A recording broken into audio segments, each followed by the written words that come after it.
nii rek la fii ci baatu xol bi Dunia FM di kaax bi loolu jàllee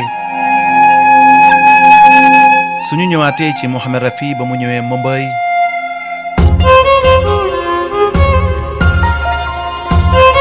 ba mu woyee Pehle Aap dans film Pehle Aap Yaar Kirdaax waaye way wi ko yóbbu au devant de la scène bi ko def superstar mooy yaha Wafa ka badalayi siva be wafa yi ka siva kya hai dans Jugnu jamono yooyu actrice yi fi nekkoon ñoomin Suraya ñoomin Noor Jahan Jugnu ñëw bu Dilip Kumar Dilip fekk nekk na superstar en 47 di way wi yaha badala wafa yi ka be wafa siva kya hai Noor Jahan wayal fa boppam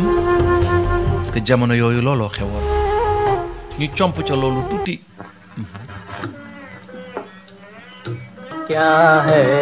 मोहब्बत करके भी देखा su ngeen déggee estilu baat bi estilu baat yi ñoo amoon jamono yooyu yi fi nekkoon ñu mel ni JM Durrani ak yeneeni waykat yi fi nekkoon estil bi lañ doon woyee ñoomin Suraya ñoomin Noor Jahan ak ñeneen ñoomin Samsat Begum bii moo ko yóbbu au devant de la scène def ko superstar ak a wuuteeg Hey Dunia kay rek waale bi ngeen dégg sànq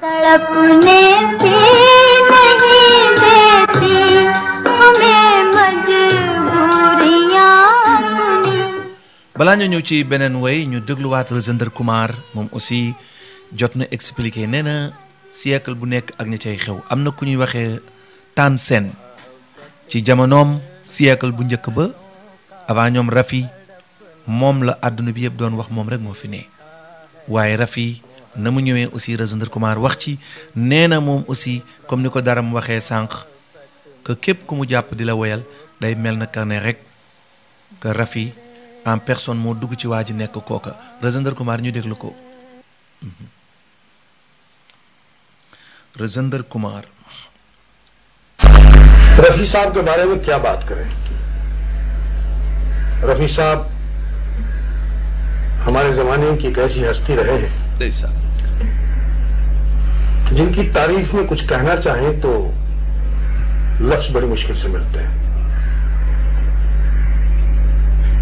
अपने अपने वक्तों में हिंदुस्तान में बहुत बड़े कलाकार पैदा हुए हैं जैसे तानसेन थे शहनशाह अकबर के जमाने में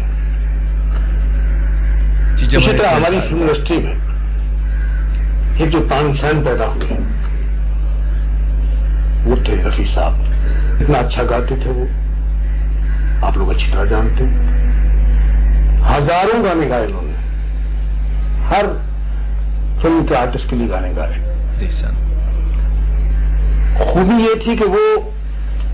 जब भी किसी के लिए गाना गाते थे ऐसे लगता था पर्दे पे कि रफी साहब नहीं वो आर्टिस्ट खुद गा रहा है dégg nga wax ci loolu जिनकी तारीफ में कुछ कहना चाहें तो ku ko bëgg tagg di wax ci moom मुश्किल से मिलते हैं pour nga am lafz ay kàddu day jafe lool अपने अपने वक्तों में हिंदुस्तान में बहुत ni waqt ci réewum Inde बहुत bëree kalaakaar payde huwe ay artistes yu bëri juddu nañ fa ku mel na Tansen शहनशाह अकबर के जमाने में ki jamono Shahenshaah Akbar उसी तरह हमारी फिल्म इंडस्ट्री में loolu tax suñu film industrie bi जो तानसेन पैदा हुए ku mel na Tansen moo fi judduwaat वो थे रफी साहब kookoy Rafi इतना Saab अच्छा गाते थे वो kitna अच्छा gaati wu moo mën a आप way लोग अच्छी तरह जानते हैं yéena moo ko gën a xam हजारों गाने गाए उन्होंने ay junni way la way हर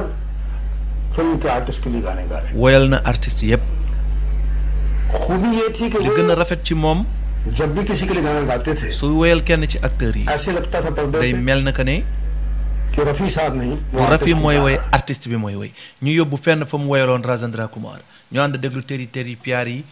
सूरत से म्यूजिक शंकर जी की प्यारी प्यारी सूरत को किसी की नजर ना लगे चश्मे बद Adja Kumba Sall jëlal bi ma may la तेरी प्यारी प्यारी सूरत से सकनम गुटारू गिटे रफet lool किसी को नजर न लगे wala ci cat duggu chasme bat dur weer yu bon na la sori ngay neub sa kanam mur sa accal ci sab kanam bala sama catu beut chasme bat dur na la yalla lafal cat मुखड़े को छुपा लो आंचल में कहीं मेरी नजर ना लगे चश्मे बदू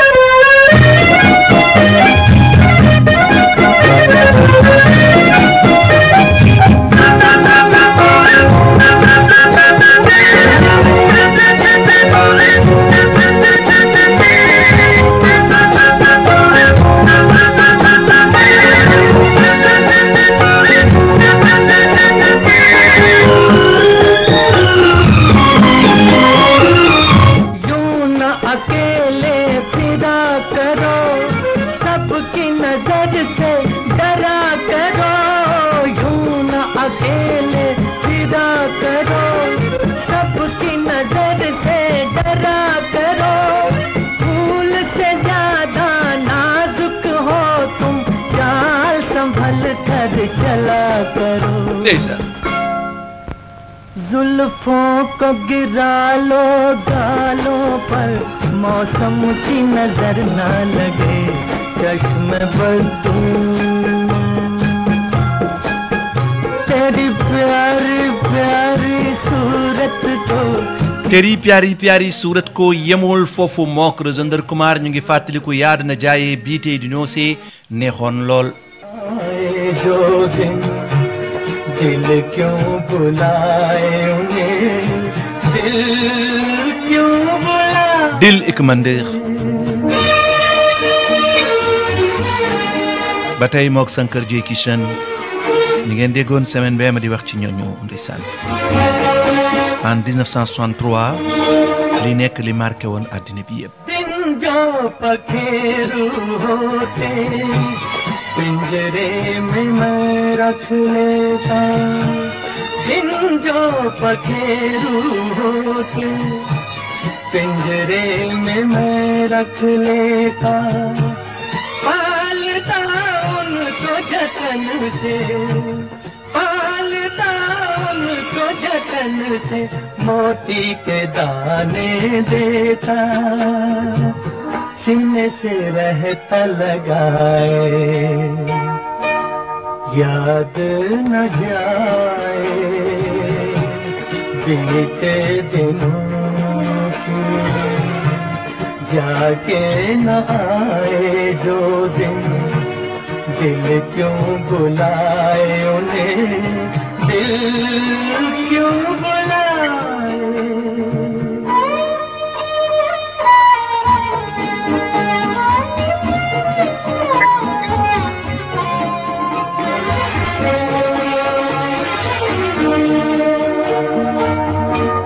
तस्वीर उनकी छुपा के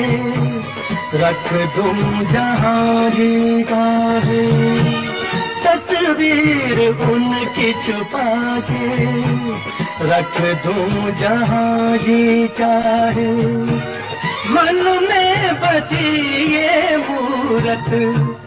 मन में बसी ये मूरत लेकिन मिटी न मिटाए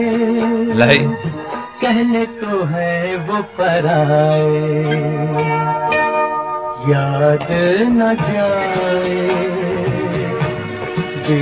याद न जाए बीते दिनों से mu defaloon ko Rajinder Kumar जाके न आए जो दिन दिल क्यों बुलाए उन्हें दिल tey ñuy waxtaane Mohamed Rafi ci ñu début émission याद न nii rek la baatu xol bi Dunia FM Dakar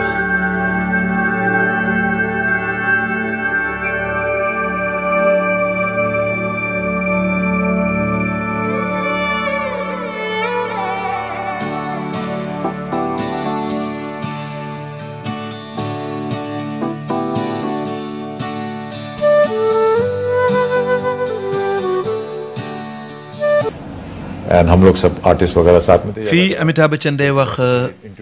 ba ñu demee Darjeeling benn concert la woon bu ñoom Amitabh Bachchan organisé woon ci seen jamono ñoom bi ñuy door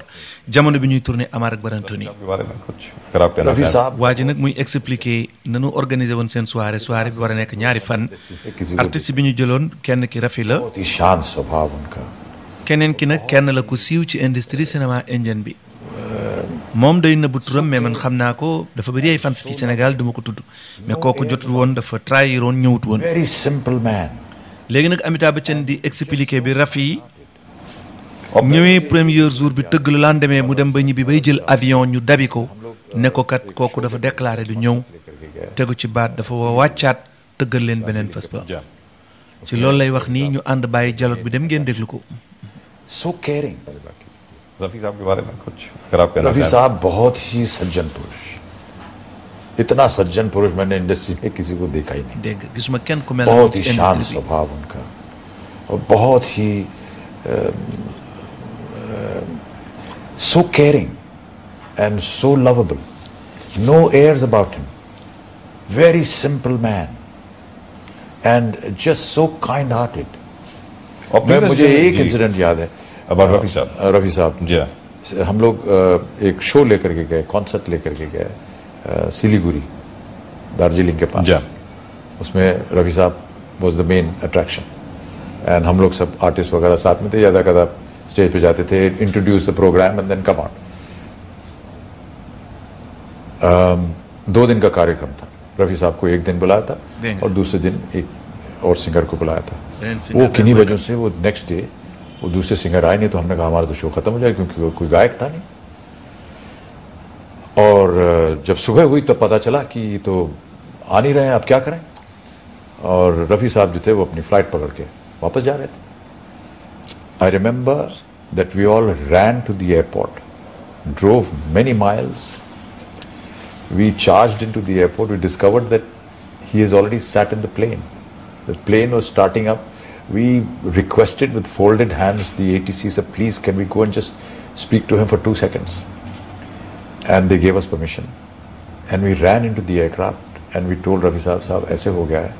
वो आए नहीं है और अगर आप रुक जाएं तो हमारा शो होगा, वरना यहाँ बड़ी हमारी बात हो जाएगी. You know, the man just left.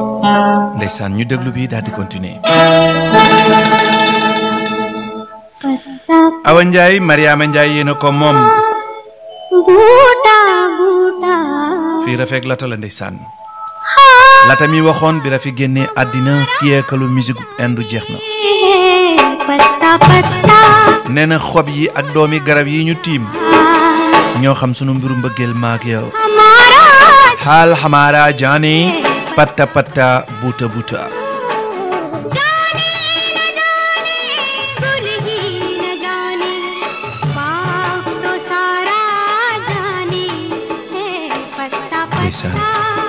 may nuyu sama gaañi di nuyu Maguette Mbaye yaay Saxiir ak Dooro. Adja Daba Silla nuyu naa la. Lady Diana. Adja Fat Sankhare maa ngi koy nuyu ak Adja Joma Sow. ndeysaan ana Jami Diallo ñu ngi koy nuyu ndeysaan. Jami Diallo bëggoon sama jigéen Awa Ndiaye ma ca àjjana. may nuyu Zakaria Rafi Si. Zakaria nuyu naa la. may nuyu ku baax di Thierno Malick Ndiaye sama xarit. di nuyu mon frère Djibi Gadio sama rakk la Djibi. Gadio Djibi nuyu naa la. di nuyu Adja Tako Ndiaye sama jigéen ju baax jooju. Adja Tako nuyu naa la. may nuyu Pape Kane mu Thierno Lamine Kane collègue Fati. पत्ता पत्ता बूटा बूटा हाल हमारा जाने है. Professeur Pape Camara yaa ngi ci biir.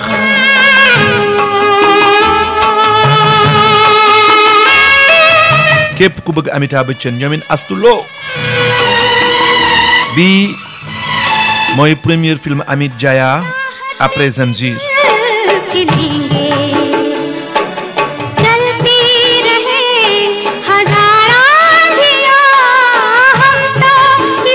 bi moo jiitu Banti or Babli ñëw après Zanzir daal di ñëw Amitabh Bachchan ak jabaram ca suufu garab ga बिजली गिराए ये दुनिया कांटे बिछाए इश्क मगर कब माने है पत्ता पत्ता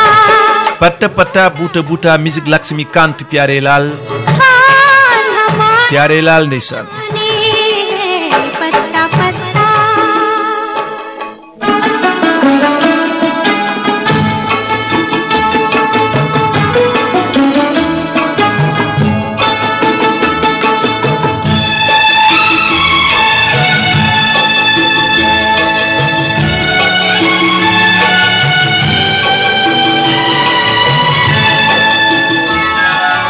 दिखलाएंगे जहां को कुछ दिन जो जिंदगानी है और कैसे न हम मिलेंगे हमने भी दिल में ठानी है अभी मत वाले दिलों की मोहब्बत वाले दिलों की बात कोई क्या जाने है पत्ता पत्ता Patta Patta Buta Buta Haal Hamare Jani हाल हमारा ñu di fàttaliku ndeysaan Laxmi Kant ak Pyare Lal जाने न जाने भूल ही न जाने ñaar ñooñu aussi तो सारा ñi musique lii Rafi moo def seen carrière पत्ता पत्ता टूटा moo leen njëkk a tëggal may leen ko हमारा जान ci film bi tuddoon Ceyla Babu पत्ता Parasmani daal di ñëw Dosti ñëw yeggee leen au devant de la scène kon ñu ànd déglu témoignage ndeysaan bi Laxmi Kant wax ci moom di Pyare Lal bi wax après ñu ñëw ci waxu Javid Akhtar di ci wax ak dernier recording dernier enregistrement wu Rafi ka nekkoon assistant wu Laxmi Kant ak Pyare Lal aussi di wax ay dernier yi kàddu Rafi ñu déglu interview Laxmi Kant ñu daal di continuer Mohammad रफी साहब के बारे में और भी बहुत कुछ बताएं उन्हें बहुत कुछ जानना चाहती हैं कि fii जाहिर है आप उनके साथ इतने नजदीक रहे Pyare Lal la ñuy laaj कि गाए हुए गीतों को आपने मूसीकी से सजाया तो कुछ उनके बारे में बताइए nga wax ñu leen ci moom जरूर वो तो कि musique way bi jàll mooy wax फरिश्ता क्योंकि उनके जितने तारीफ करो उतने कम है loo ko tagg वो tuuti एक na तो ci बहुत moom कम बात करते थे lu tuuti lay wax हाँ और जब भी हमसे बात करे हमसे क्या यानी किसी से बात करे तो उनकी निगाहें नीचे रहती थी suy wax ak nit day sëgg du ko xool के बात कभी नहीं करते थे किसी से भी ak ku mu mënta waxal हाँ बहुत ही शरीफ और बिल्कुल nit ku tedd ku कम baax बात करते थे te waxam और bëriwut उनकी तारीफ करो अगर कि वाह वाह रफी साहब क्या गाना हो गया soo ko taggee ne ko li nga woy neex na mu yëkkati ay loxoom अल्लाह का करे leen li yëpp yàlla la बहुत खूब नाज आपने सुना कि प्यारे लाल जी ने कितनी गजब की बातें बताई जो शायद हमें कभी भी ना मालूम होती और मैं बताऊं आपको कि वो गाना भी याद है क्या मुझे जो मैं गाना भूल रहा था याद आ और वो गया गाना भी इनके गाया हुआ रफी साहब का गाया हुआ गाना है तेरे प्यार ने मुझे गम दिया bii la leen njëkk तेरे tëggal प्यार ने मुझे गम दिया तेरे गम की उम्र दराज हो वाह san वो जमाना आए खुदा करे मेरे प्यार पे तुझे नाज हो बहुत खूब ये उन्होंने गाना गाया था और उन्हें इतना आशीर्वाद दिया था mu ne बोला Rafi कि bii तुम la लोग njëkk woy बहुत ñaanal आगे ñu बढ़ोगे di ngeen avancé ये फिल्म थी छैला बाबू की। ci film Ceyla Babu हाँ तो ये गाना हमको बहुत पसंद है। अभी क्या होता है ना कि ये कोई मतलब नहीं है कि अगर वो गाना हिट है तो गाना बहुत अच्छा है। est-ce que कुछ गाने ऐसे होते हैं जो पॉपुलर नहीं भी होते हैं। am na woy फिर yu भी वो neex गाने fekk बहुत- siiwul उसमें ये di गाना woy जो yu है, populaire रफी साहब ने गाया था, बहुत ही हिट गाना था ये, मतलब kii बहुत hit गाना la woy bu am succès la जितने भी क्लास के लोग थे उनको बहुत पसंद आया था। am na nit ñu bëri neex na leen lool हाँ जी जी सॉरी सॉरी आप कहिए नहीं कुछ और जल्दी मैं बता रहा था जैसे रफी साहब ने हम तो कुछ नहीं है लक्ष्मीकांत पहले होते एक नाम बोल लीजिए mu ne Rafi लेकिन उन्होंने जो Laxmikant नौशाद साहब tur के la rek साथ में, li mu tëggal nu saat Shankar ju ko nu saal tëggal के ak साथ Sankar Jeki Sen में, R.D. बर्मन साहब के ak साथ R.D. Burman HD. बर्मन गाना था याद है आपको क्या रात न जाए पीट न जाए दिन ढल जाए हाय रात न जाए क्या उन्होंने गाया बहुत खूब xam ngeen और fii क्या उन्होंने सबके और Piare Lal day delloo njukkal Noushad RD ak ñooñu ak ñemeen Shankar nee na moom ñoom duñu dara devant ñu Shankar ji Kishan Rafi moo ñëw def leen dara R D Burman साहब के साथ में एच डी बर्मन गाना था याद आपको क्या रात न जाए raat na jaaye दिन ढल जाए दिन ढल हाय जाए रात न जाए क्या उन्होंने गाया boobu jeedeef la इतना और क्या उन्होंने सबके और आप देखिए ना दिलीप कुमार से लेके जॉनी वोकर तक गाना गाते हैं nee na depuis Dilip Kumar ba Johnny Walker जी ba ci आप Om समझे ना? Prakash हाँ जी तो यानी उनकी आवाज सज ñu जाती àndaat ba tey लता जी और रफी जी हर चेहरे पे सज जाती थी बस बस ये हम बोलते कि एक मतलब बहुत बड़ी देन है भगवान की ये बहुत mu बड़ी ne lu बात yàlla mayoon la rek Rafi ñoom njëkk leen a tëggal ma dagg seen enregistrement dugg feneen parce que ñi ci wax ci digganteem ak Laxmikant Piare Lal dañoo bëri ñu ñëw ci kii assistante Laxmikant ñu ñëw ci Javid Akhtar menn ñu doog a nag ñëw ci morceau bi mu njëkk a tëggal Laxmikant ak Piare Lal kon ñu déglu assistant wu ndeysaan मुझको ओ मेरे यारो संभलना मुश्किल mooy ay woyu Rafi yu mujj ci année 70 yi इस दशक ndeysaan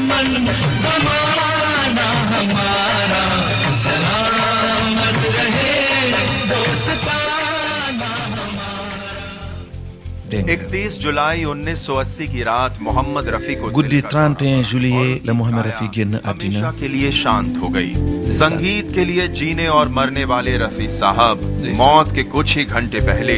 लक्ष्मीकांत प्यारे लाल के साथ गाना रिकॉर्ड कर रहे थे। dégg nga dafa doon enregistré rek Laxmikant Piare Lal matul ay waxtu एक mu génn वाकया àddina जो है लक्ष्मीकांत प्यारेलाल के लिए वो जो assistant baa ngi nii ndeysaan अंतिम गीत जो उनका साबित antim git woy wu आसपास mujj का गीत था aspas la woon तो तू कहीं है tu आसपास kahi है, aspas heddo sama xarit ñàkkut fenn foo ne तो लक्ष्मीकांत प्यारेलाल के लिए गा रहे थे तो चलते समय इन्होंने कहा bi muy कि dem mu अच्छा ne मैं leen चलता हूँ maa ngi dem तो इन्होंने सोचा वैसे ही कह रहे हैं जब जाने के समय बोल रहे हैं कि भाई मैं चलता हूँ mu ne leen maa तो ngi dem इन्होंने mu फिर एक répété बार waat ko कहा कि अच्छा मैं चलता हूँ acca mais calta तो maa ngi इनको dem थोड़ा हुआ कि भाई ऐसी क्या बात है कि दो बार kii lu tax ñaari yoon फिर mu एक ñuy बार wax maa और ngi कहा, dem अच्छा मैं चलूं क्या après mu तो ñëwaat इनको est-ce que ma पता dem नहीं, वो बाद में उन्होंने बताया कि आखिर après la ñu xam ne क्या क्यों उन्होंने इतनी बार कहा lu tax mu leen di tàggu noonu और उसी दिन शाम को उनकी मौत हो गई bés boobu ci ngoon la तो génn àddina ndeysaan बाद में उन्होंने कहा कि उन लगता है उनको अपने मौत fii का assistant wu Laxmikant mooy wax nii Mohammad रफी की आवाज में नया गीत कभी सुनने को नहीं मिलेगा, लेकिन संगीत की जो धरोहर वो छोड़ गए हैं वो भुलाई भी नहीं जा kon nga mu génn àddina loolu toujours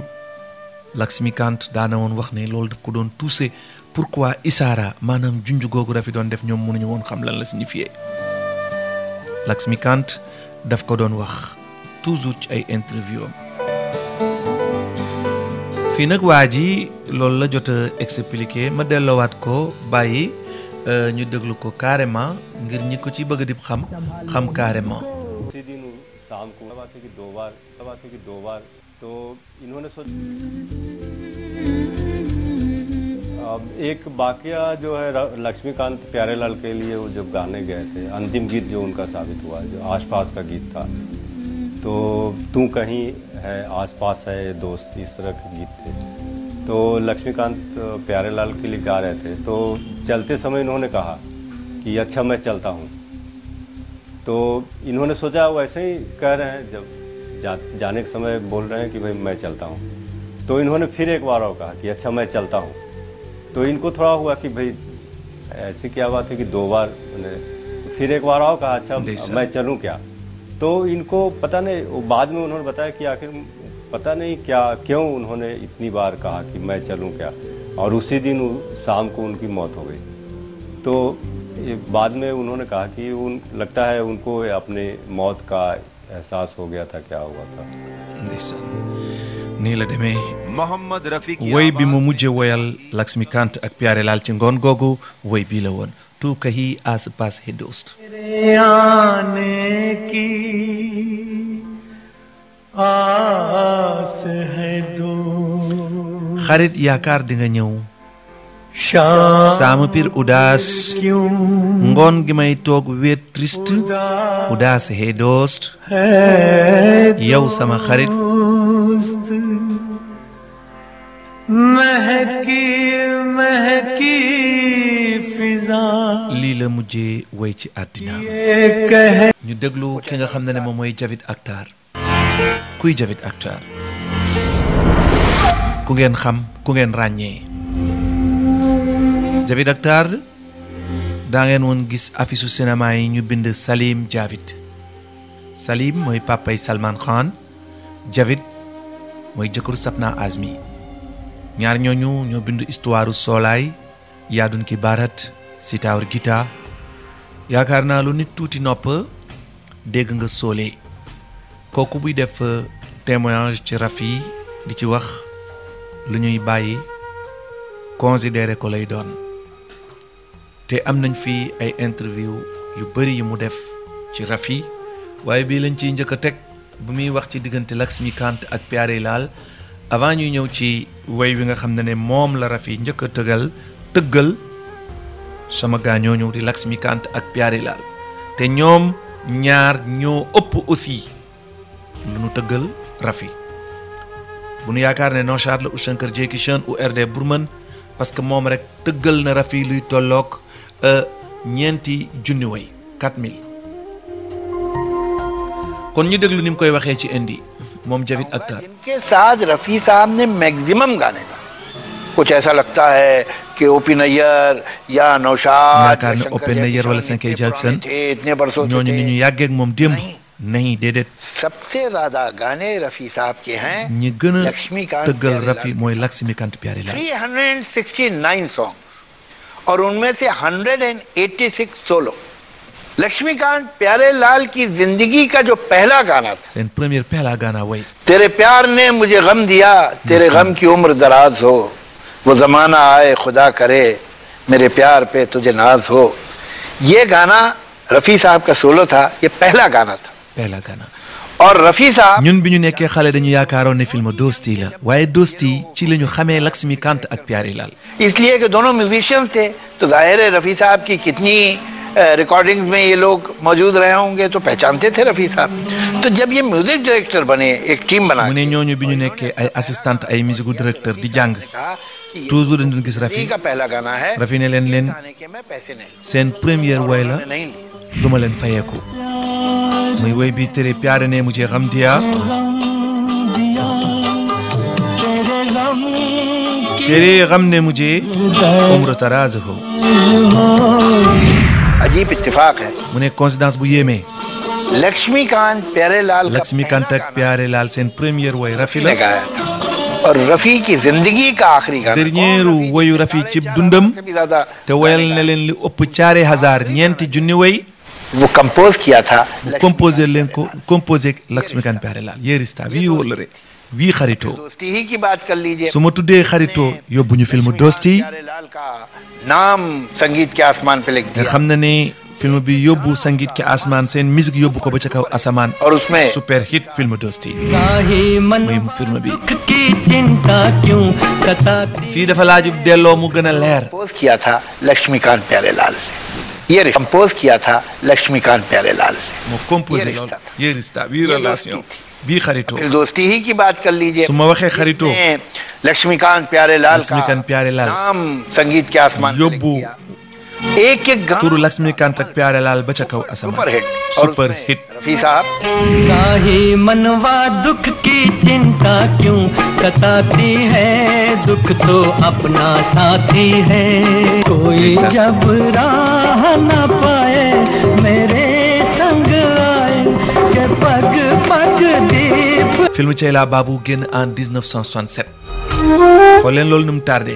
ci jamono yooyu aussi ci 64 bi tëggal na leen Parasmani film benn film bu ndaw la woon budget bu ndaw parce que li tax ma ne budget bu ndaw Laxmikant moo ko wax ci benn interview mu ne waaye bi Dosti ñëwee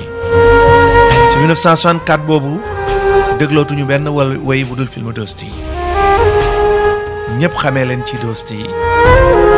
Dosti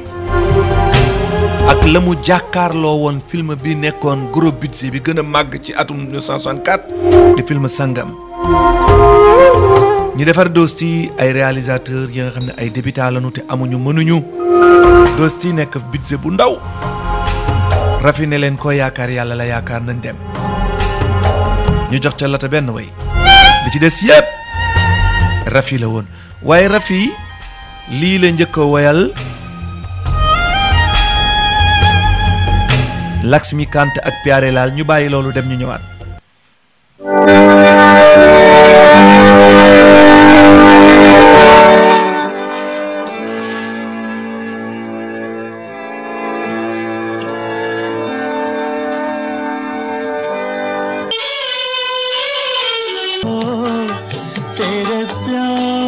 तेरे प्यार ने मुझे गम दिया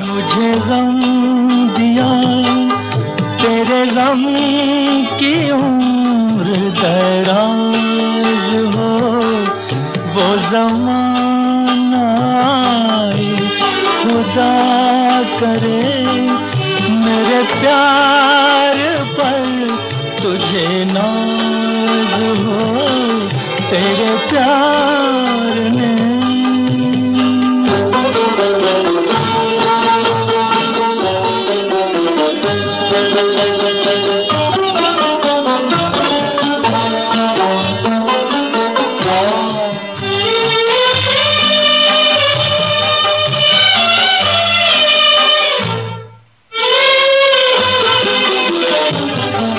मेरा प्यार लूटने वाले जा तू तमाम उम्र जवान रहे मेरा प्यार लूटने वाले जा तू तमाम उम्र जवान रहे तेरी जिंदगी में बहार हो तेरी जिंदगी में बहार हो मेरी जिंदगी में खिज़ां रहे मेरे साथ हो मेरी बेबसी तेरे साथ नगमा साज हो तेरे प्यार ने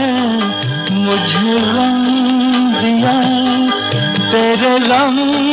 की उम्र दराज हो तेरे प्यार ने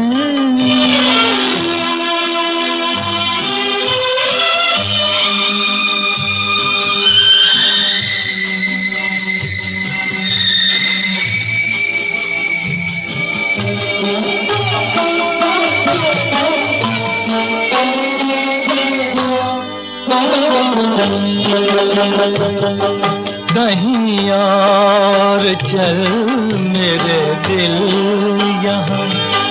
कभी लौट कर नहीं आएंगे कहीं और चल मेरे दिल यहाँ कभी लौट कर नहीं आएंगे मिली दिल लगाने की may nuyu mon ami Rasoul Ba Sirif Diallo Manoj Diallo लगाने की वो सजा कि कहीं भी दिल न लगाएंगे उसे क्या पता कि वफा है क्या जिसे बेवफाई पे नाज हो तेरे प्यार ने मुझे गम दिया तेरे गम की उम्र दराज हो वो ज़माना